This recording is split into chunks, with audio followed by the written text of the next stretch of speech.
Ngayon may channel ka na. Hindi ka rin nagdadaldal sa mga buong barangay mo 'no, para ipagkalat na may channel ka para masabi mo mag-subscribe sila, pero hindi naman nila panonoorin. So, natuto na tayo dun, 'di ba? Hindi mo na pinipilit yung mga tropa mo na mag-subscribe 'no, 'wag gano'n, chong. Hindi mo na nililito yung algorithm mo, which is good 'yan. May surface level idea ka na kung paano gumagana ang sistema. So ngayon, pwede mo nang simulan ang pinakaimportante, mag-upload ng una mong video. Wala ka pang video? Tigilan natin 'to? Siyempre hindi. Hindi natin ititigil 'to, walang titigil. Sinimulan na natin 'to, eh, ha? Hindi tayo magpupuyat or nagpupuyat para aralin 'to, hindi tayo mag-iisip ng content para lang sumuko bago ka pa magsimula. Again, bigyan mo 'to ng 3 to 6 months mga chong. 'Wag mong i-expect na after mo mag-upload ng unang video mo, uulan ng views niyan. Sabi ko sa inyo, walang manonood niyan. Matutuwa ka na sa isang view, 2 views, 3 views mga chong, pero walang manonood niyan ng 1,000 gano'n. Isipin mo, walang may interest sa ginagawa mo, sinasabi ko sa inyo, hangga't hindi mo nakikita yung value ng ginagawa mo mga chong. Okay, so hindi pa tayo nakapagsimula, susuko ka na. Magpahinga lang, oo, magpahinga, magpalakas, then para sa next season, alam mo yon. So, pero hindi titigil. So, ano ba ang pinaka-basic na kailangan mo para gumawa ng video? Simple lang mga chong, no? Number 1 is content idea, no? Number 2 is camera. Number 3 is microphone. Okay? At number 4 yung decent na background. Kita mo yung short ko? But anyway, yun lang. Hindi mo kailangan ng mga elitistang gamit. Hindi mo rin kailangan ng studio. Itong nakikita nyo, yung bahay na to, hindi akin to. Nakitira lang ako. No, wala kasi tayong datong, no, mga chong. Camera lang ang kailangan natin, mic, no, at disente. Yun lang. Nagsisimula pa lang tayo mga chong eh. Number 1, kailangan mo dyan, camera. Gamit ko is lumang ano, yan yung camera na nakikita nyo ngayon. Cellphone ko yan mga chong. Nira-route ko lang yan sa ano, sa OBS kasi wala rin akong camera. Yun lang yung setup ko. So, ang gamit kong camera is yung luma kong cellphone. Yan yung itong camera na gamit ko nga to, no. Release pa noong 2021, no. Ito yung Redmi Note 10 Pro.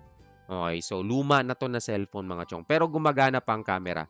Hangga't nakakabigay ng 1080p, kaya pa, pwede pa. Kung wala kang 1080p, 720 pwede na rin. Pero kung kaya mo mag-move higher hanggang 4K kung gusto mo mga chong, no, mas okay. Mas magandang quality, mas okay. Pero start with what you have, ah. So, yung cellphone mo, pwede na yan, no? Ang mahalaga, nakakapag-record ka. Yun lang yun. Hanap ka lang ng maayos na pwesto, ano, hindi sobrang liwanag, no? Sana okay lang tong lighting ko, no? So, ito lang yung light. Meron akong ring light. Hindi masyadong liwanag yung room mo, hindi sobrang dilim, disente lang yung background, no? Kung hindi mo kailangan ng green screen, mga chong, hindi ka naman nag-i-stream eh. Hindi mo kailangan ng green screen, nausod yung ano ko, sipa ko. O, di ba? Tabingi na yung camera ko, chong. Ayan. O, di ba? Isa pa is hindi ako expert na videographer ha. Okay. Nanonood lang din ako ng mga tutorials tulad mo. Tulad ng ginagawa mo ngayon, pinapanood mo ako, no? Nagbabasa lang din ako at baguhan lang din ako. Katulad mo. So kasama mo ako sa journey na to mga chong. So, 'yun. So meron dapat kang ikaw camera. Number 2 is microphone. Kailangan mo ng microphone mga chong. Ang importante to, microphone. Audio is actually greater than video. So, dapat mas maganda yung audio mo kaysa sa video mo. No? So, mas priority mo yung audio kaysa sa video. Kasi yung video, pwede mo lang naman patungan ng kahit anong B-roll yan, mga papsi. Ibig sabihin, pwede mong patungan ng kahit anong video yan. Pero yung audio, importante. Kasi yan yung nagpi-play sa likod. No? The better the audio, the better yung overall video output mo. But both are important. Ha? Video quality and audio quality. Unfortunately, ako ang gamit ko mga paps, no, ito. Ito lang kasi ang meron ako mga chong, eh, no. Mas mapapatawad pa ng mga tao yung medyo hindi kagandahang video, pero 'pag masakit sa tenga ang audio mo, chong, at hindi ka nais-nais, wala, auto-skip ka, mga chong. At tapos tatandaan ni YouTube yun na, ito ini-skip. So, ang gagawin ni YouTube is iisipin niya hindi recommendable yung video mo, no? Kasi maraming nag-i-skip. Yun pala, audio yung reason. At malaki ang impact nun sa video quality or sa overall analytics nung mismong account mo.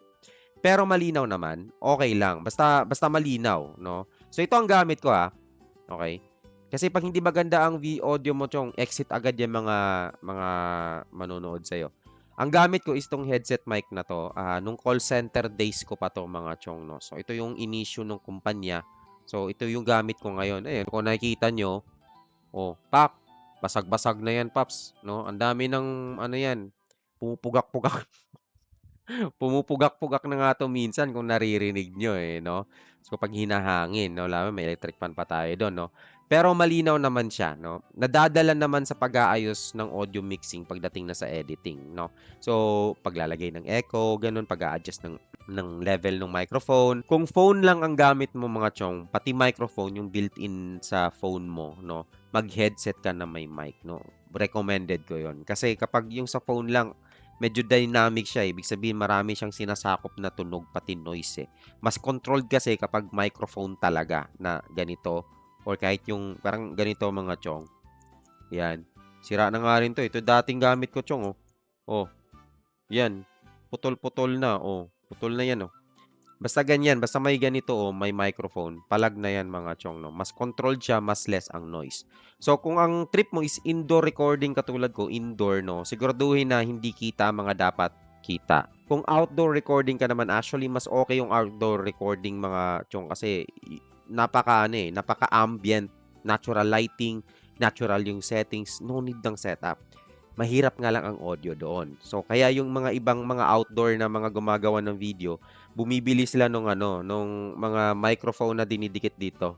Hindi 'to white flower 'to, 'no. So, 'yan, yung dinidikit nila diyan tapos binu-Bluetooth or wina-Wi-Fi nila, whatever man yung connection, 'di ko alam yun, Kung may camera ka pero mahina yung mic mo, pwede ka na lang mag-dub, 'no. Kung pangit ang mic mo, chong, tapos during recording mo, pwede ka na lang mag-dub. Capture mo yung video, then capture mo sunod yung audio mo. So, marami namang free apps naman pagdating sa pag pagmi-mix or pag-e-edit ng mga videos mo, mga chong, 'no, which is meron diyang CapCut. Yun yung gamit ko, CapCut, 'no, or UCut even. Maganda na ang bato ng video nun yun. At kung may iba pa kayong alam na recording na app, mga chong, 'no, free lang din yung gamit ko, 'no. Pero, yung CapCut ko actually is nag-subscribe ako diyan for 1 year, 'no. So, hindi ko sinasabing mag-subscribe kayo. 'Pag nag-subscribe kayo, mas marami lang kayong feature na ma-unlock. At the minimum base lang ng CapCut, mga chong, marami na kayong magagawa nun. Dun lang din ako nagsimula. At iba pa, 'no, marami pa diyan. Kung may alam pa kayo na medyo mas magandang application kung saan kayo sanay, mga chong, yun yung gamitin niyo. Basta nakakapag-edit kayo ng video at nakakapag-edit din kayo ng audio. Yun lang yun, mga chong. Content idea naman ang next, mga chong. Hindi ko pwedeng sabihin sa'yo kung ano ang dapat mong gawin. Nasa iyo yan. Depende yan sa trip at content mo. Okay? Kung ano yung nasa puso mo.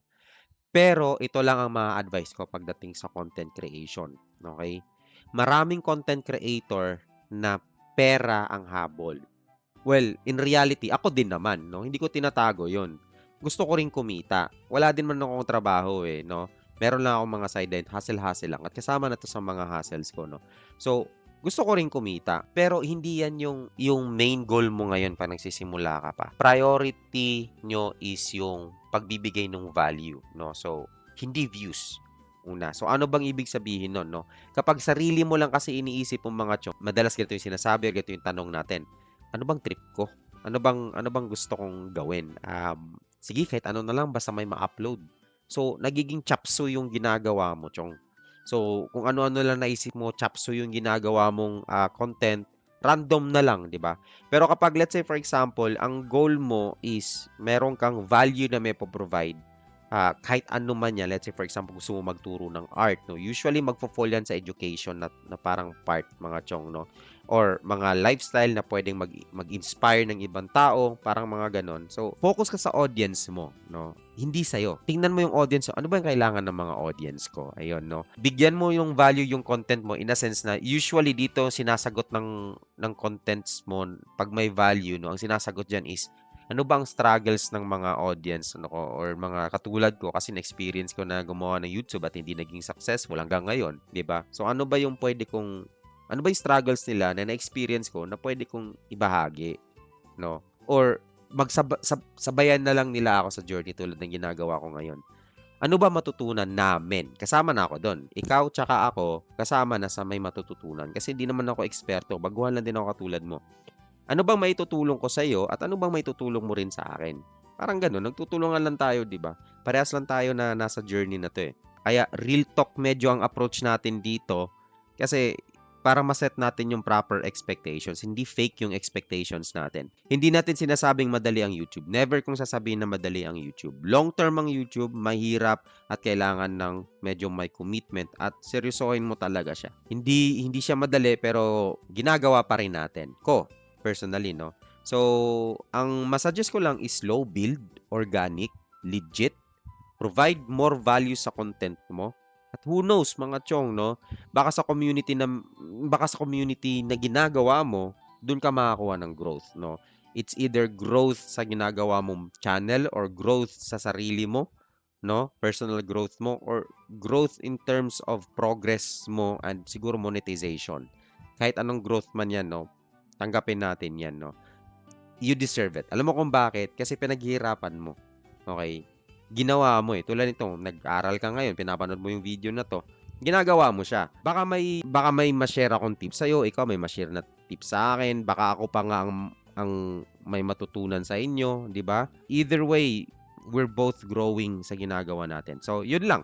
Lalo na if meron ditong viewers natin na mas malaki ang channel, no? Kung ikaw mas malaki ang channel mo, Chong, mas marami kang subscribers at kung meron kang diskarte, i-share mo na lang din dito sa atin. Ilagay mo lang dyan sa comment section para naman matulungan mo yung mga beginners na katulad ko. Di ba? Okay, so welcome na welcome yung mga advice yung mga chong. Kung nagustuhan mo tong video na to, pa-like and subscribe na rin mga ka-zero para hindi na tayo forever zero subs at zero views, no? At comment ka sa baba kung gusto mo pag-usapan natin ng editing. Hindi ako biyasa pagdating sa editing, but that's part of actually making videos kasi pag i-edit. So, yung surface level na editing lang at kung ano yung gamit ko sa paggawa ng editing. Okay? At paggawa ng mga ganitong klaseng video. At kung di mo pa napanood yung mga previous na mga videos natin, ilink ko na lang sa description at pwede mo ring panoorin tong na lang yun nandun, no? Dun, mga previous videos natin mga chong. Okay, so ito ulit si Zero. Maraming salamat sa panonood. Kita-kits sa susunod, mga ka-Zero Views.